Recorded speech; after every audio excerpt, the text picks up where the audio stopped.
Hello and welcome to this special meeting of the Eureka City Council this Tuesday, November 19th. Can we have a roll call, please?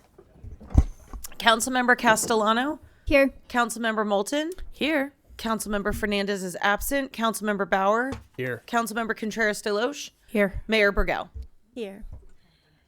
Public comment pursuant to the Brown Act, Section 54954.3A. The public shall be provided an opportunity to speak only on items that are listed on this special meeting agenda. Pursuant to City Council Resolution 2011-22, City Council policy is to limit each speaker to 3 minutes. Such time allotment or portion thereof shall not be transferred to other speakers. And with that, we will have a presentation from Director Kenyon. Hey, good evening. Let me share my... we also have consultant Ben Noble on Zoom, and he's going to be doing the second half of the presentation. I'm doing the first half. Oh. My what?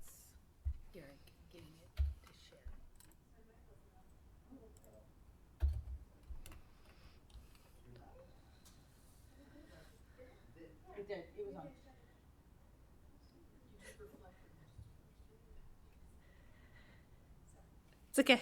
So this is the second presentation in our 3-part series on neighborhood character. Part 1, in September, we had Gaurav Srivastava from Dudek talk about the past with a focus on the history and legacy of single-family zoning. And this presentation is about the present, and the final presentation in December will be about the future. You saw this in the last presentation. In 1966, that's when the city of Eureka adopted a comprehensive zoning code, and we added a lot of regulations and standards that at the time were considered modern best practices, like large minimum lot sizes and large off-street parking and yard space requirements, but that ended up presenting large barriers to adaptive reuse and infill, and are therefore one of the root causes of our current lack of housing supply and diversity. This 1966 zoning code also introduced subjective design review to the city.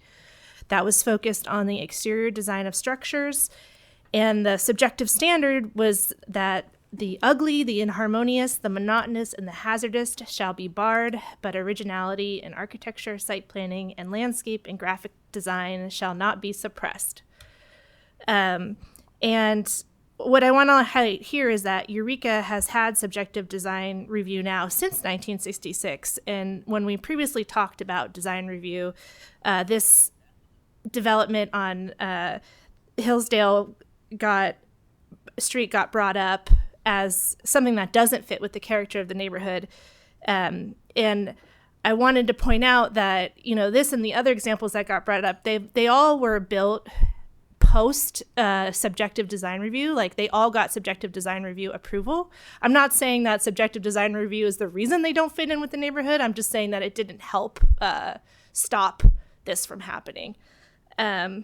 All the other houses were constructed not only before design review, but before zoning altogether. And we really love them. So that's humbling as a planner.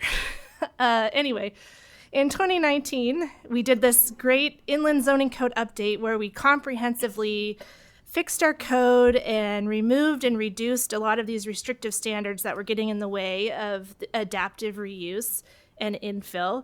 And our new code also added a bunch of objective design standards, but it kept subjective design review. It continues to require it. It's still focused on the aesthetics. We've honed in on the fact that it's the exterior street-facing facades of buildings that are really the most important thing. And there's a number of standards, but there's what's replaced the harmonious standard is that the overall project and associated buildings enhance the design quality of the area where they are located and enhance Eureka's unique character and distinctive sense of place. New buildings may fit in with traditional architecture or stand out. And what the presentation today is asking is, what developments enhance the design quality of an area and fit in and are harmonious with the setting, and, why? So the presentation concludes that it's not about the number of dwelling units, and it's not about a particular architectural style. There are certain site and building elements that are present across architectural styles and across different types of, multifamily and single-family homes that are characteristic of well-designed development. And Ben's going to talk about that. The first part of the presentation, I'm going to focus on this, about how it's not about the number of dwelling units. And what I'm going to talk about is middle housing. So what is middle housing? Middle housing is defined as a range of house-scale buildings with more than one dwelling unit that are compatible in scale and form with detached single-family homes. And they help meet the growing demand for walkable urban living.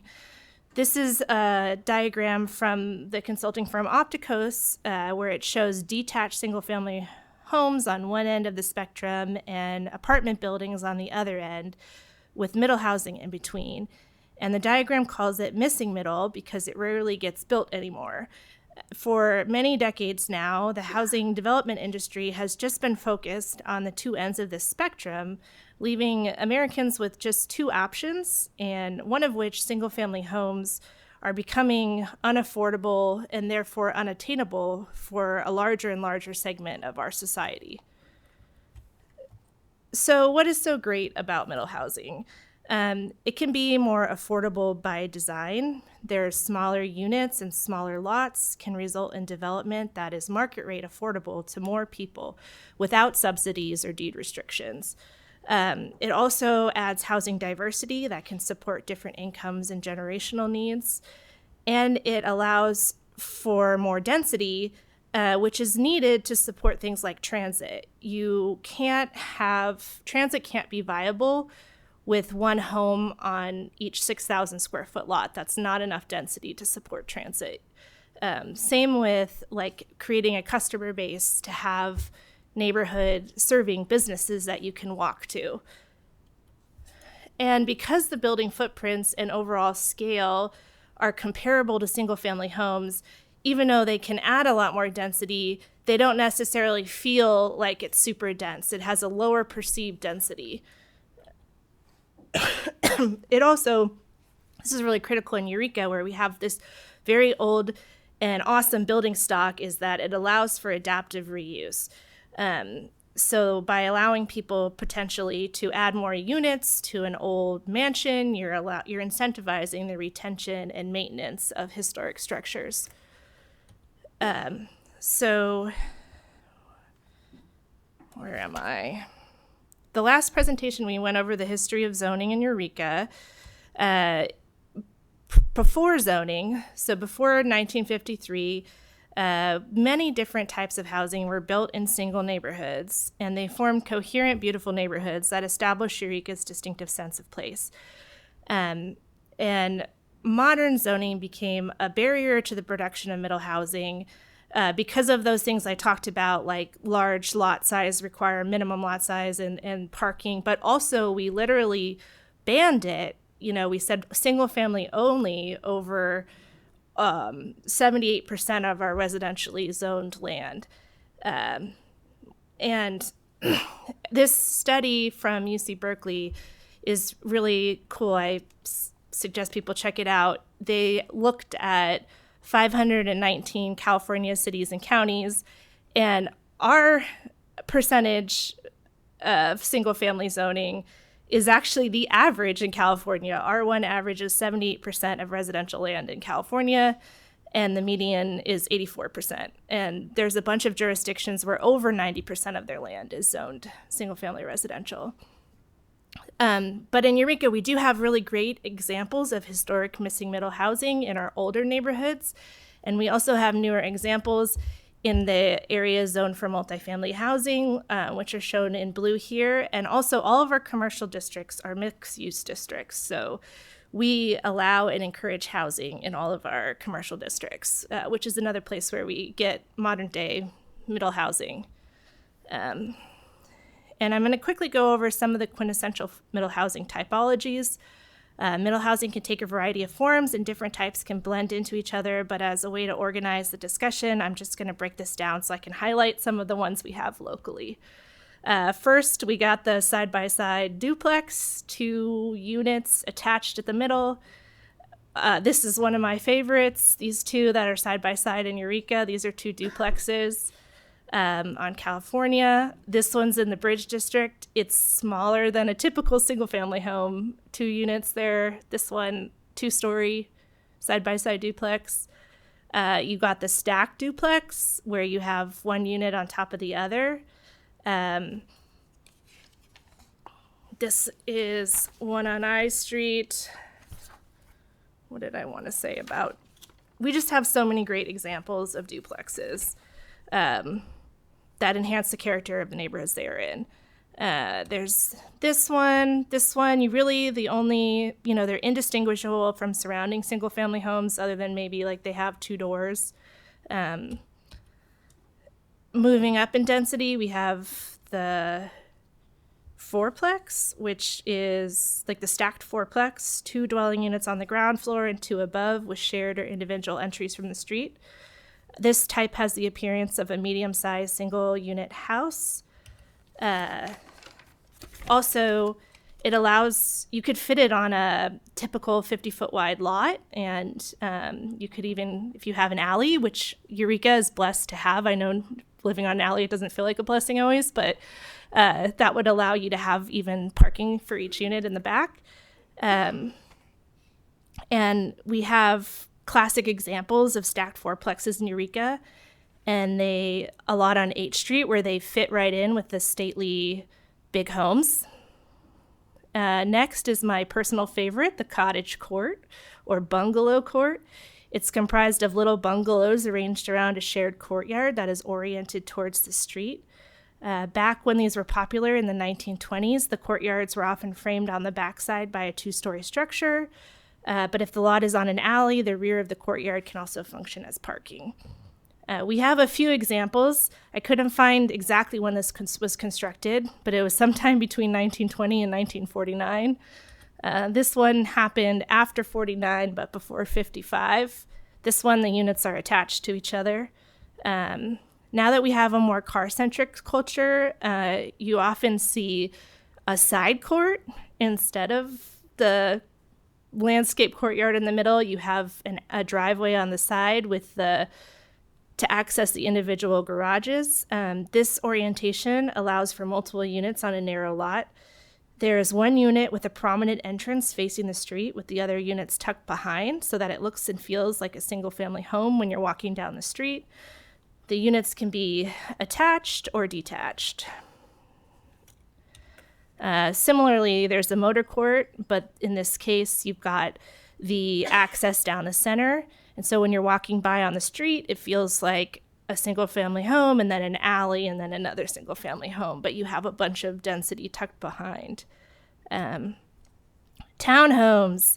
These are single unit structures placed side by side and attached to each other. Each unit has an entry on its street-facing facade.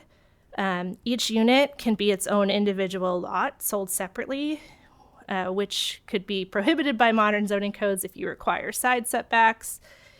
Here is an example from Eureka. This is the first example I'm showing you that happened post-1966 and therefore actually got design review approval. Multiplexes are detached structures that are 2 to 3 stories and consist of 5 to 12 dwelling units, typically with a shared entry from the street. This type has the appearance of a large single unit house.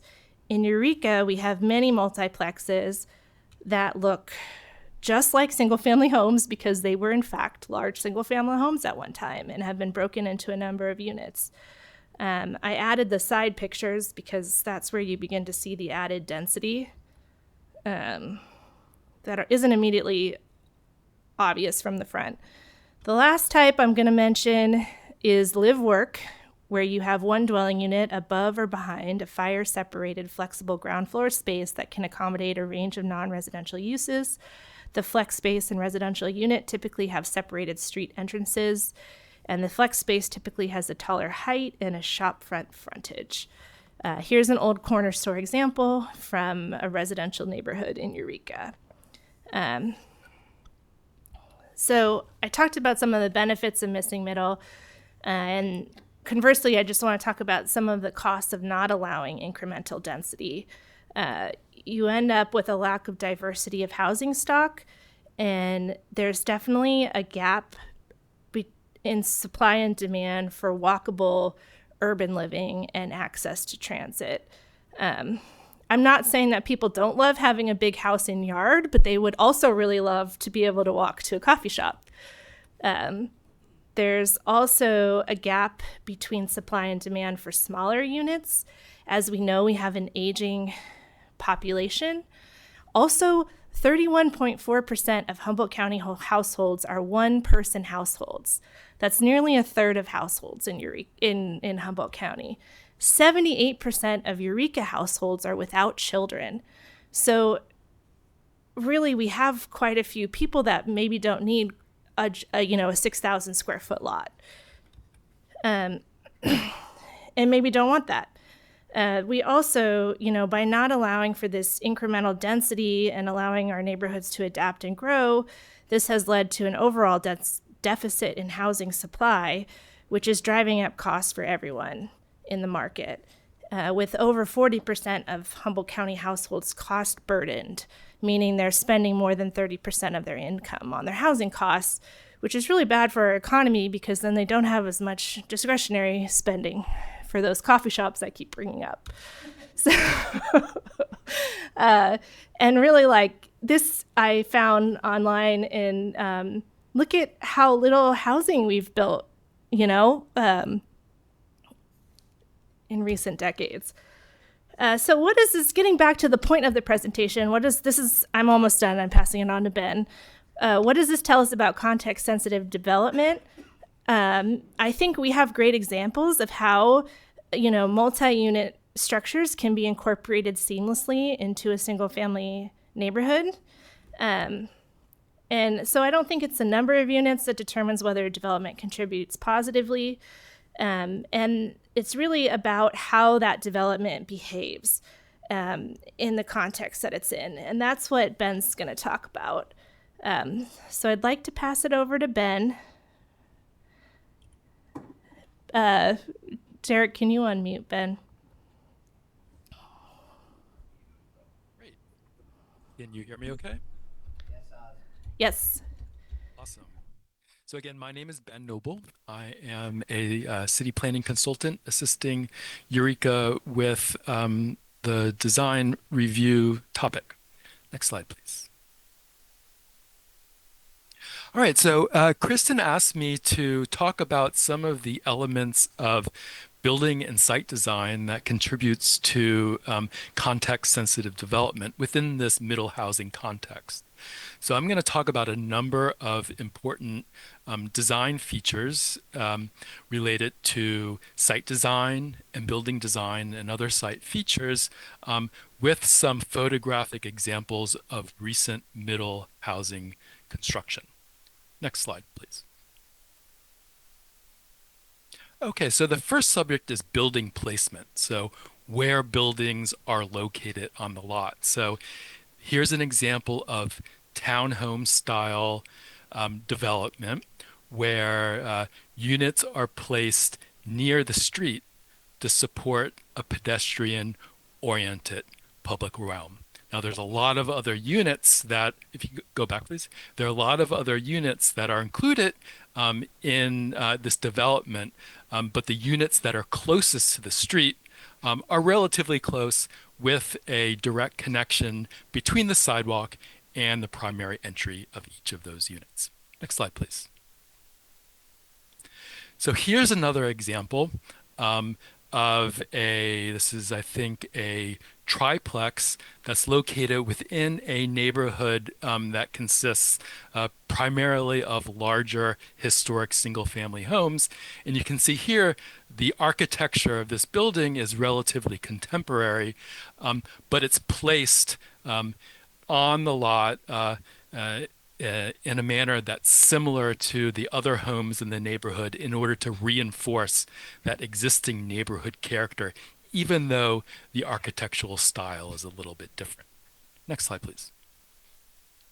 Okay, so now we're talking about building orientation, which is a fancy way to refer to where the entrance is located in the building relative to the street and other things that are on the site. And this is an example of a recent motor court development in Santa Cruz County, where there's about 12 units, and you can see that there are some end units that are closest to the front of the lot where the street is, and the entry to those units are oriented towards the street rather than towards the interior of the lot.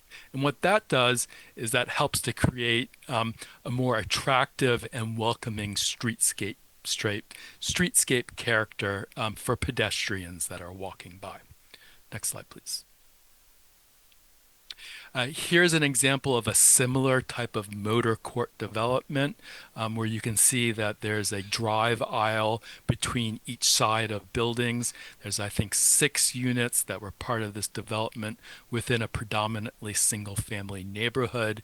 And the primary entry to those end units that are nearest to the street are facing the sidewalk and connected to the sidewalk to support a more cohesive neighborhood and to facilitate social interaction.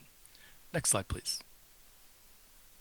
Okay, so in addition to entry orientation, we can also think about entry design. And here is a fourplex that was recently constructed in Fortuna in Humboldt County. And you can see that there are 4 entries that are facing the street, and each of those entries has either a porch or an awning or some other architectural element that emphasizes the entry. And that helps this building to read as 4 units of house scale rather than one large building that may appear out of scale with the surrounding neighborhood. And if you look closely, you can actually see a resident sitting on the porch, and you can imagine that person waving as you walk by. Next slide, please. Okay, so here's an example of a affordable senior housing development in Fort Bragg in Mendocino County. And these units are all oriented towards an interior courtyard, but each of the units incorporates a little covered patio area with a low fence, and this helps to create a transition from more public spaces to private spaces. And this is a good example of how affordable housing development can incorporate some relatively simple design features that really improves the way that it performs. Next slide, please. Okay, so now talking a little bit about parking placement and design. So as Kristen mentioned, in our more auto-centric world that we live in now, a lot of new development, including middle housing development, is designed to incorporate on-site parking and parking garage. And the design of that parking is really, really important for the success of that project. So we think about parking placement and design on the lot. And here's an example of on-site parking is accessed from the street, but the garage doors face the side. You can't really see it from the street, and that does a lot to enhance the quality of the pedestrian environment. Next slide, please. Sometimes it is necessary for garages to face the street. And in those cases, there are things that we can do to minimize the visual prominence of those garages. We can limit the width of the garage doors, or we can require those garage doors to be set back a little bit from the front of the building in order to reduce the visual prominence of those garages and help to reinforce a pedestrian-oriented environment. Next slide, please. Okay, now building massing. So the volume of a building, whether it's one large block or if it's divided into smaller masses. Here's an example of recent construction where there's 4 units on this particular site, and it's divided into 2 main volumes. And the massing of those volumes, despite the fact that they contain 2 units, are more similar to the volume that you would expect to see with a single family home. Next slide, please. Another thing that we think about is if there's a more intensive use that's introduced into a neighborhood, how can the larger mass sensitively transition to adjacent lower intensity uses? And one of the ways that that can happen is by gradually stepping the height and the mass down from the, in this case, commercial street frontage to the adjacent single-family residential uses. And you can also see in this photograph that some of the architectural details, including exterior materials and roof forms, also change as this building transitions to the adjacent single-family use. Next slide, please. Okay, so in addition to site design and building massing, we can also think about some of the design details of the building facade. Here's an example of a very recent townhome development in Santa Cruz County where there's a variety of facade features that create articulation and help to break up the building massing. So you can see variation in window forms. You can see changes in exterior colors and exterior materials.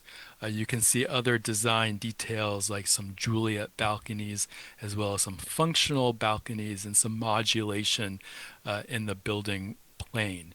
And all of that helps to break up the massing and to contribute to a more human scale design.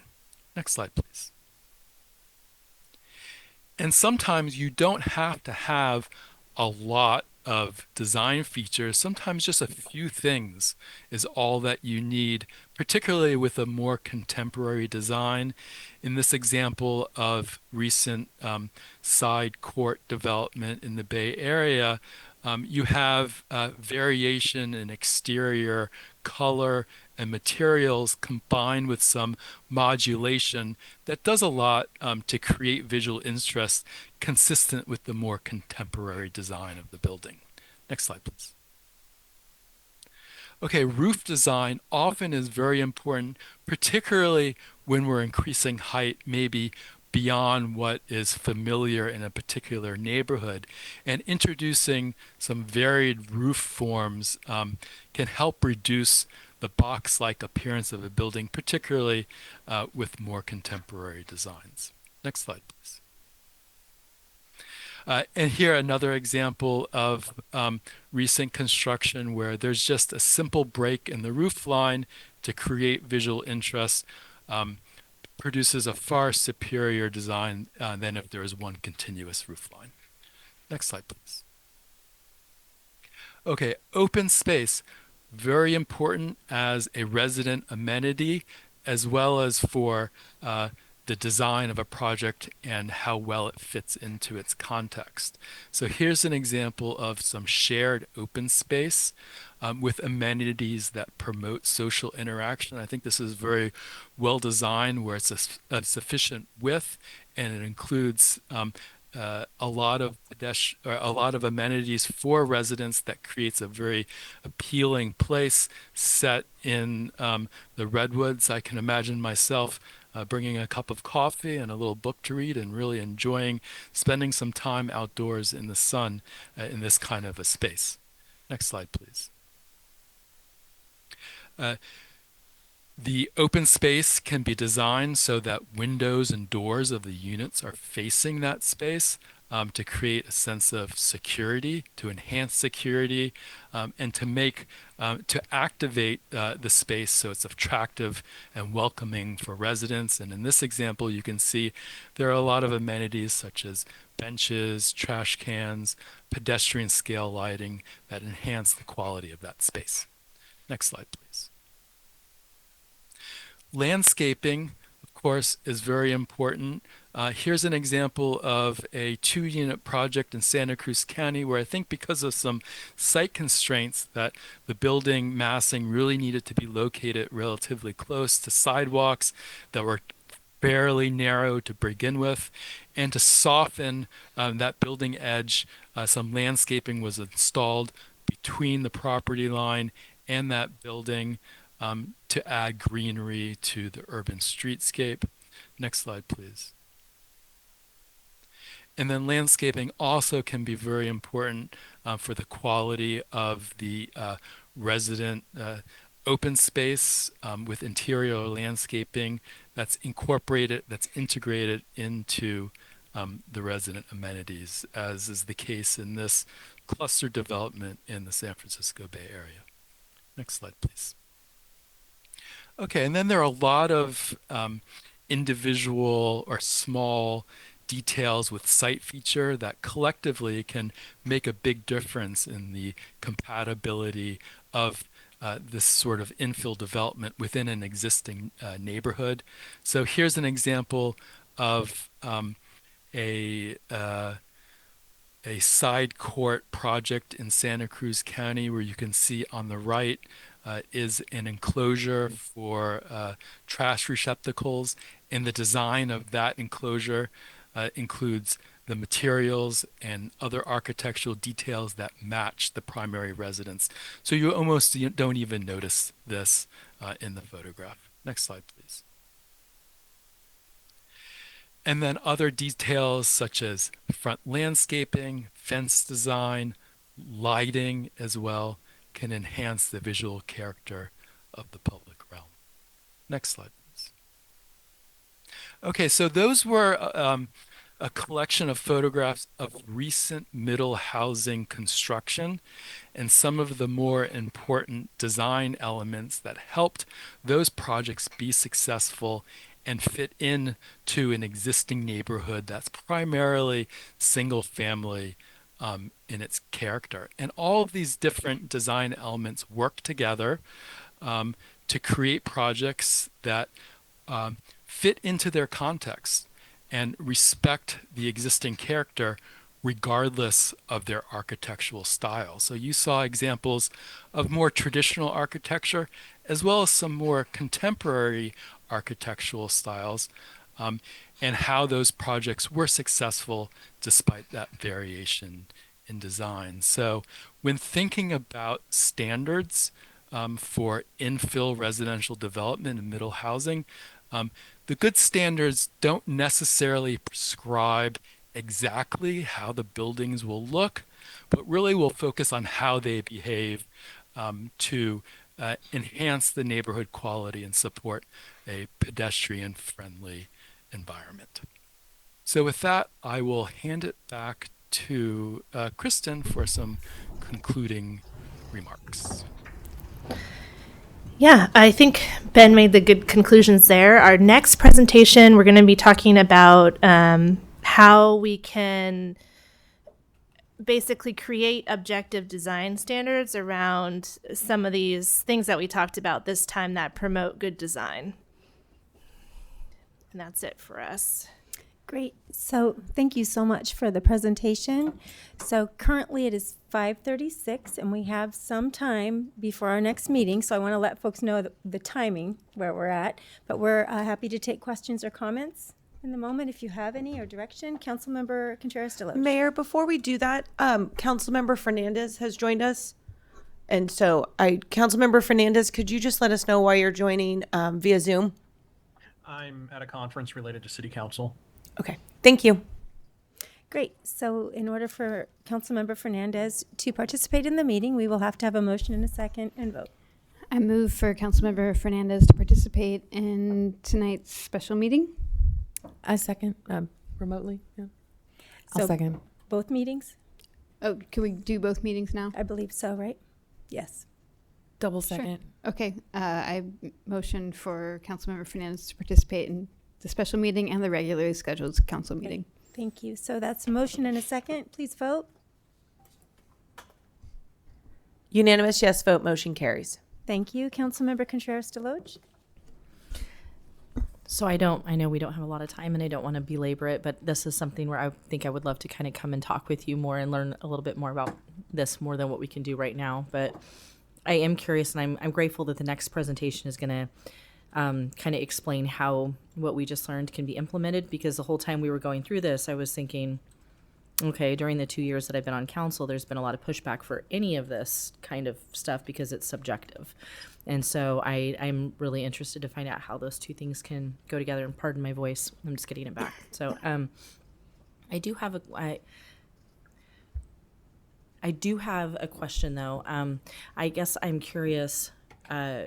So specifically about the massing, and it was talking about kind of doing like step down and stuff like that. Is there a California law that says you can't request anything that's going to reduce the density of a project that's planned? Because wouldn't stepping it down do that? Yeah, we had this conversation. I remember it's the Housing Crisis Act, and basically, if we're adding new standards that reduce the ability to reduce density somewhere, we can't do that unless we're also increasing density elsewhere at the same time. But I don't know if a step down we'd have to analyze whatever. If we do want to add new objective standards, we're going to have to analyze them and how they affect density. Yeah. And then, but we could be potentially adding other standards at the same time that allow for increased density in other ways, and it would balance itself out. Okay, thank you. I think I also wanted to, I was born and raised here and have, generations of family that's here. And I think, I don't necessarily see a nefarious purpose behind there being single family housing. I think it reflected the values of the time, which was that people were all trying to own a home. And I think a lot of people still are trying to do that. But we have, a different set of circumstances and we have different needs. And I think it's okay for us to be, and important for us to be adapting that quickly. But I think also too, a lot of the development you see around growth periods. So in the 50s and 60s, we got a lot of houses here because there was a lot of growth. We didn't see a lot of buildings in the 70s because there wasn't a whole lot of growth. And then between 80 and 90, we experienced a bunch of growth again. And that's when we got all those garage houses, I like to call them, where it's basically they're very, went a massive garage with like a house on the back, and that's also, I believe, when the kind of dog complex that I had mentioned in my neighborhood that faces funny, and it looks very kind of out of character. I appreciate too, looking through these pictures, almost all of the examples here locally are either in my ward or like within blocks of my house. And I think there are tons of really good examples of that, of how we can do fourplexes, eightplexes, sixplexes, duplexes. We have cottage courts, and that's what they're called, right? Those cute little cottage things. Yeah. So I think there's lots of good ways we can do it. I am very interested in doing this because the reason why I bring up those periods of growth is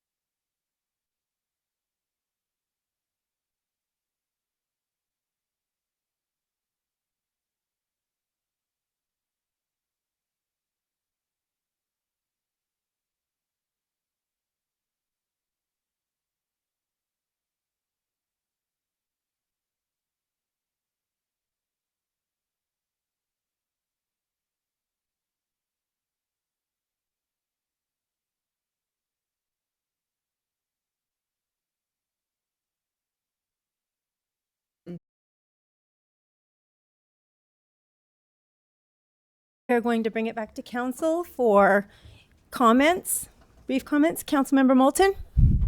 Hi, thank you for your presentation and for all your work on this. I just wanted to comment that I think putting these standards out in a way with such clear explanation is going to help smooth, hopefully. I encourage you to continue this work very out loud and very forward and on the website and things, because I know a lot of people are going to be experiencing these kinds of developments, possibly very near to their house, as we try and build more adequate housing in town. So the more people can see these things ahead of time and know what to expect, hopefully that will just make it easier for folks to understand what's going on and get involved in that process. Thank you. Sure. Councilmember Castellano? Thanks. I'm sure most folks know that I support this approach to thinking about housing, objective standards, form-based code, and I think it's a great opportunity to kind of take a closer look at what makes something walkable, what makes something neighborhood friendly. And so I'll definitely be doing some thinking about this, but I'm excited to work towards implementing more of this thinking into our approach to planning. And thank you both for the presentation, the time, and the research that you're putting into this. I'm doing some research on just, in terms of also mixed. We didn't talk much about mixed use here, but I think that there's some possible opportunities with mixed use as well, in terms of like integrating neighborhood stores, commercial, things like that. That's all. Thank you. Are there any other comments from? Great. Well, seeing none. Oh, Director Kenyon. I just wanted to say, I think putting this all up on the website would be a great idea. And then I wanted to give a shout out to Assistant Planner Penelope Kirsch for taking all the photos of around Eureka, and maybe we can have it on Talk Eureka and have people be able to post other good examples on there, and maybe like create a walking tour or something fun like that. And then, I think that was all I wanted to say. Thank you. Great. Thank you, Director Kenyon. All right. Well, if we have no further comments, we will close this special meeting and reconvene at 6 p.m. We did public comment.